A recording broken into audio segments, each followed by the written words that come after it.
Katibayan, pag nag-abroad ka, sasampalin ka ng hirap ng buhay na akala mo dati pa chill-chill lang. Marirealize mo na yung salitang hindi pinupulot ng pera na dati naririnig mo lang sa mga magulang mo.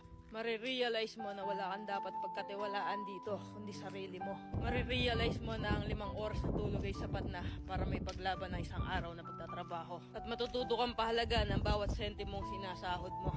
Matututo kang magtiis at magpasensya kahit minsan ikaw ang nasa tama. Matututo kang maging independent o mag-isa dahil wala ka namang aasahan dito kundi sarili mo lang. Matututo ka rin ditong lumaban kahit ayaw mo na at hindi mo na kaya pero wala ka pa rin choice. Wala kang choice kundi kayanin na lang.